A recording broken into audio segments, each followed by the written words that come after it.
Hi,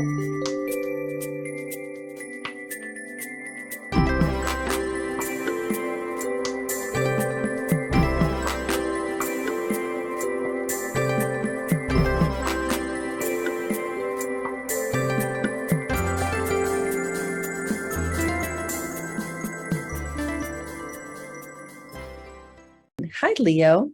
Welcome to Pandora Astrology's monthly horoscope for November of 2022. We are the astrologers of Pandora Astrology. I'm Jamie Kale Miller. I'm in Berkeley, California. I'm Julia Mijas in San Francisco, California. Hey, Leo, your month's horoscope is mostly about your home life and your creativity. And how about some fun, too? If this horoscope intrigues you to try making your life much better through the use of astrology, a natal and transit reading with one of us can answer any of your questions with no judgment. You'll find a link for that in the text that comes with this video. Well, we are clear of Juno Retrograde, and thank goodness. She has been traveling along backwards through your 8th house of intimacy, wreaking havoc in your most intimate connections, both personal and professional, and she's done now, till next year, till about another year and a half, really, early 2023. No, early 2024. Yes. It's been rough. And if it has been rough on you, just know that whatever pattern you've settled into now in your committed relationships, again, whether personal or professional, is likely to experience more smooth sailing going forward. You can find out a lot more about what this Juno retrograde in Pisces period has been like, and it has gone on since July, so 3 months long. You can find out more about it on our playlists on our YouTube channel, Pandora Astrology. Check the playlists for July, September, and October if you want to find out more about that. Ceres is traveling along through Virgo all month in your 2nd house. And she's asking you to be a better steward of your finances this month. She's also asking you to pay closer attention in more detail to how you eat and how you keep your body, how you manage your state of health. And if you put some attention into that last month and also this month, I think that Ceres would really like to reward you with better health practices and better health in general. Jupiter is retrograde in Pisces. Here he is up here in your 8th house, expanding and enhancing your most intimate relationships, and also potentially inviting you to take on debt, which could be good debt. So if you've been looking for a loan of some kind, and Jupiter earlier this year has traveled forward into Aries, into your 9th house, but now having backed up into your 8th house, this could be the moment for a last-ditch effort to get a loan that can really advantage you on terms that you can really live with in a sustainable way. And in particular, November 23rd could be a really good time to do that.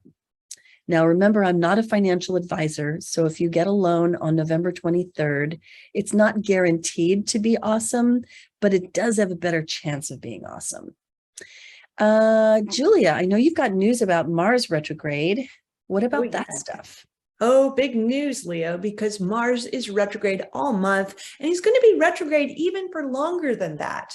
Now, Mars is a planet that represents activity, drive, also your anger too. And it goes retrograde less frequently than, say, Mercury does. Most people are familiar with Mercury retrograde because that happens about 3 times a year, but Mars retrograde happens about once every 2 years. So in a lot of ways, it's actually more significant. So Mars is having this whole retrograde cycle in your 11th house. This house rules your friends, it rules your social networks and groups you're a part of. It also rules your hopes, wishes, and dreams. So long-term goals of yours that take some time to realize, like buying a home, writing a book, opening a business. that kind of stuff.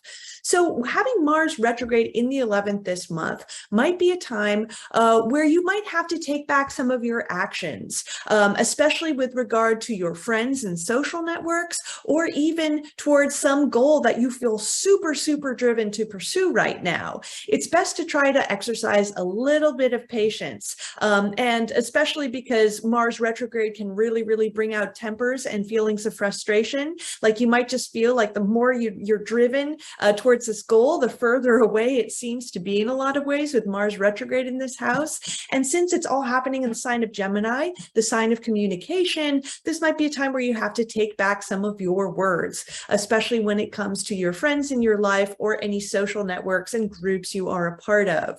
So yeah, just exercise a little bit of patience, be a little bit less impulsive during this cycle. And, it's going to be going on for a little while. So just hang in there.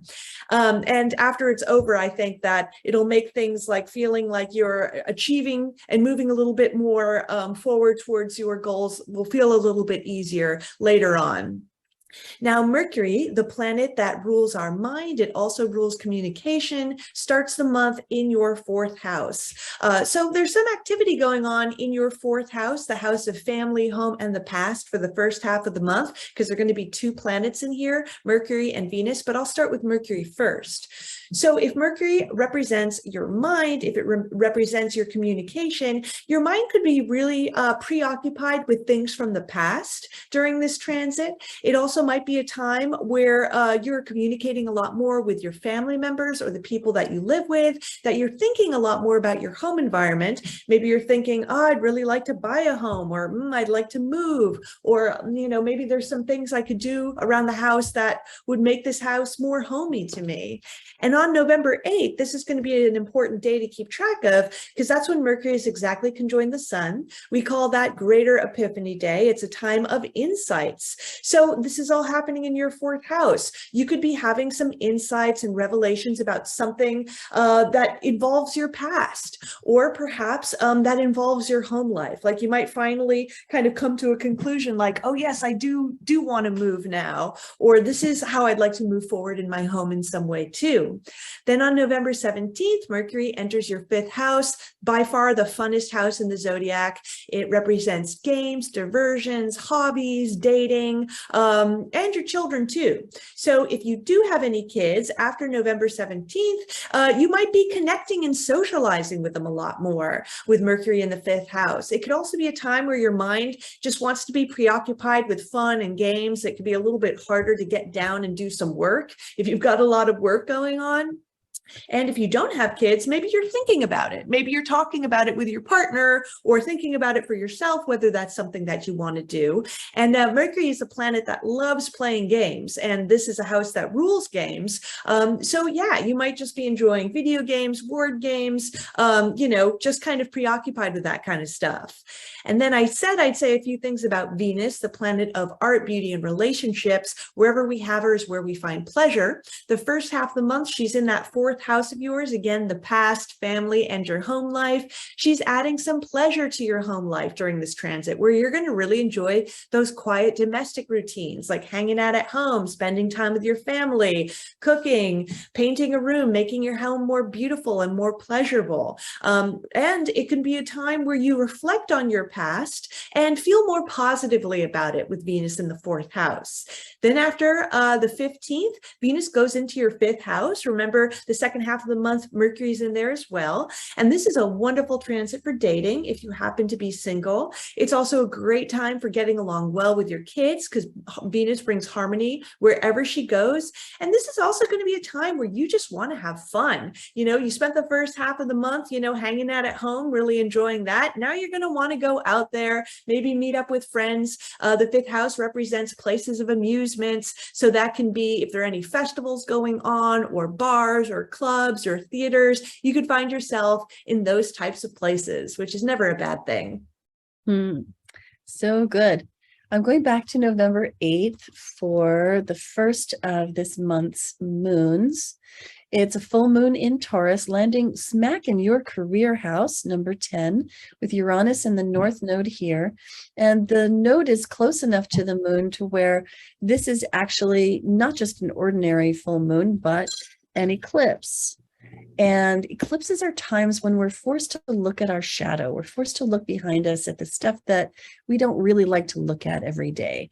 And this shadow material is likely to come up in your 10th house career arena. So watch out for big emotions that come up in your career. And they might be yours that you feel in that arena, or it might be some kind of an encounter with authority, such as your boss or the boss of your boss, somebody in the chain of command above you may have big emotions coming up. This moon is opposed the sun and Mercury and Venus in the south node down here in the 4th house, which is, as Julia's been saying, the house of your home and family life.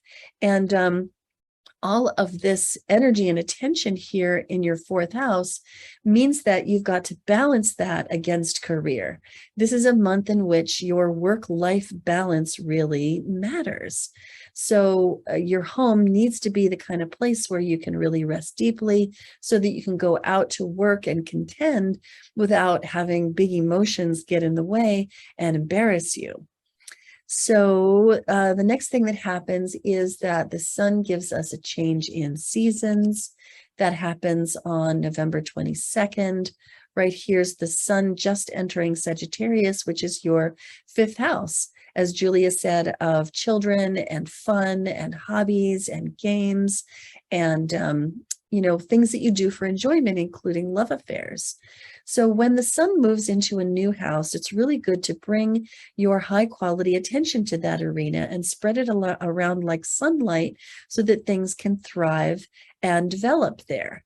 And the 5th house being a house of fun, it's basically time for a little break. It's time for a little entertainment, to bring a little joy into your life. It might also be really great to put some attention on your personal brand and ask yourself, how am I coming off, especially on social media or in my friendship groups? What is my leadership looking like? And to putting a little self-awareness on that and expanding that arena as well. Then the last thing I want to tell you about is the new moon in Sagittarius, which happens right here on the 23rd, where the moon joins the sun here in the 5th house, bringing even more emphasis to this wonderful, fun arena of life. New moons are times of planting seeds for new beginnings.